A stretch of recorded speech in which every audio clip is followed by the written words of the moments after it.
Alam mo ba kung ano yung nag-iisang trabaho na sobrang hirap?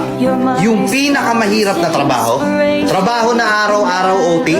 Trabaho na araw-araw paggising mo pa lang kailangan tatrabahuhin mo na? Trabaho na walang pahinga? Trabaho na walang sahod? Merong ganyan. Merong ganyan, hindi lang napapansin. Hindi lang napag-uusapan. Alam mo kung ano yon? Pagiging housewife. Di ba? Pagiging may bahay. Pagiging isang ina. Totoo, di ba? Nananawagan ako sa lahat ng nanay dito, lahat ng may bahay dito, lahat ng may anak dito. Panoorin nyo tong video na to kung tama lahat ng sasabihin ko. Napakahirap pala talaga maging isang housewife, ano? Paggising mo sa umaga, mag-aasikaso ka, naglilinis ka ng bahay habang nag-aalaga ka ng bata. Ikaw magbabudget ng binibigay sa'yo ni mister na sahod niya. Naubos na yung oras mo araw-araw, matutulog kang puyat, gigising kang pagod. Tapos bukas ganun ulit. Aasikasuhin mo yung bahay, aasikasuhin mo yung bata. Magluluto ka, maglalaba ka, maglilinis ka, mamamalansya ka.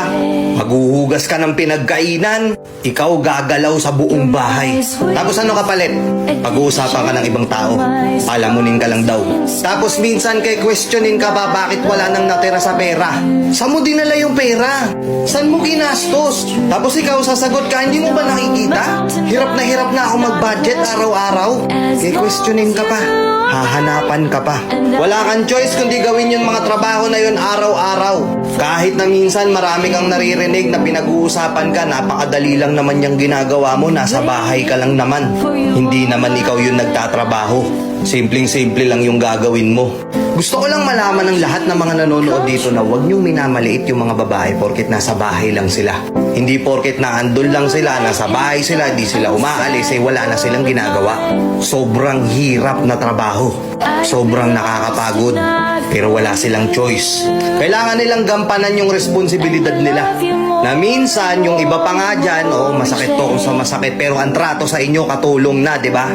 Minsan sasabihin ng mga nanay natin, hirap na ako maglaba, suot lang kayo ng suot ng damit. Ano ba, baso na lang, hindi nyo pa mahugasan. Nakaayos na yung damit mo, kukunin mo pa yung nasa ilalim na hindi mo man lang maibalik ng maayos. Di ba?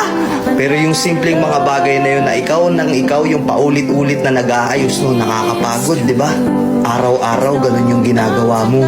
Araw-araw bakit ganun? Parang hindi nila maintindihan. Tapos ikaw pa yung ituturing na walang kwenta sa bahay.